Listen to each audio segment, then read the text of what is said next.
एक बार की बात है, एक बहुत बड़ी कंपनी थी। वह कंपनी कुछ दिनों से बहुत घाटे पे चल रही थी। इस बात से उस कंपनी का मालिक और उस कंपनी के सारे एम्प्लॉय बहुत परेशान थे, क्योंकि जब कंपनी की ग्रोथ नहीं हो रही थी, तो उन सभी का ग्रोथ नहीं हो पा रही थी। अब उस कंपनी के सारे लोग इस बात से परेशान थे कि आखिर किस कारण से हमारी कंपनी की ग्रोथ रुक सी गई है। सारे लोग इस कारण को ढूंढने में लगे थे, तो एक दिन उस कंपनी का मालिक ने सभी एम्प्लॉय के टेबल पर एक लेटर रख दिया। जब सारे एम्प्लॉय ने उस लेटर को खोल करके देखा, तो उस लेटर पे लिखा हुआ था कि इतने दिनों से जो हमारी कंपनी की ग्रोथ नहीं हो पा रही थी, उसका कारण हमारे ही कंपनी का एक इंसान था जिसकी आज डेथ हो चुकी है, और हम सब लोग उस इंसान के फ्यूनरल पर अभी जा रहे हैं। सारे लोग रेडी हो जाओ।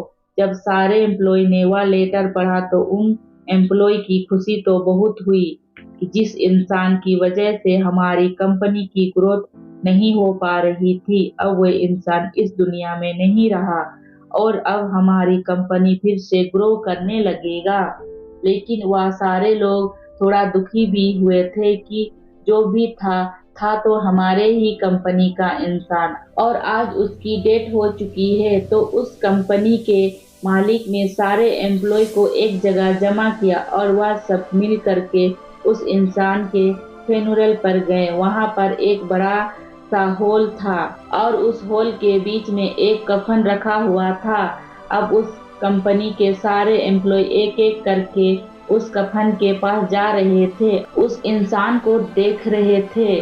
सारे एम्प्लॉय देखने के लिए उत्सुक थे कि आखिर वह इंसान कौन था।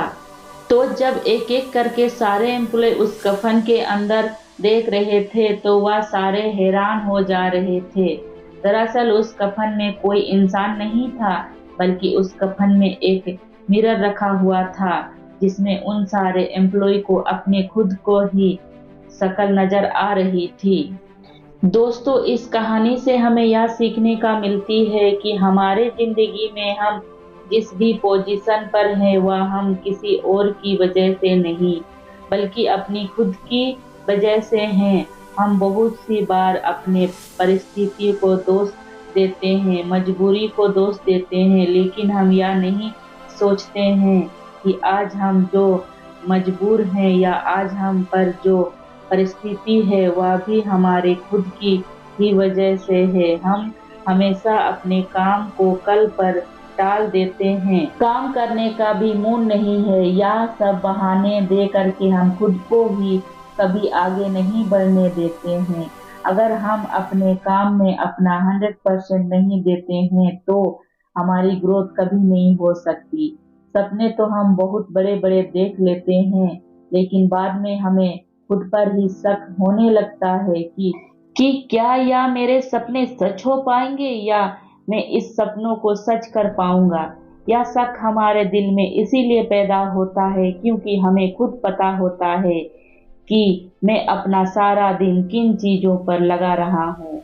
हम रोज रात में गिल्ट महसूस करते हैं कि मैंने आज का दिन भी बर्बाद कर दिया, वेस्ट कर दिया और कम के नाम पर कुछ नहीं किया। अगर आप चाहते हो कि आपको वह गिल्ट महसूस ना हो, तो आपको इन बहानों को साइड में रख करके अपने काम पर फोकस करना पड़ेगा।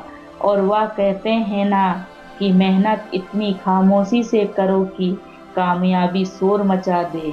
तो अगर इस कहानी को और भी लोगों तक पहुंचाना चाहते हो, तो इस वीडियो को लाइक कीजिए ताकि वीडियो की और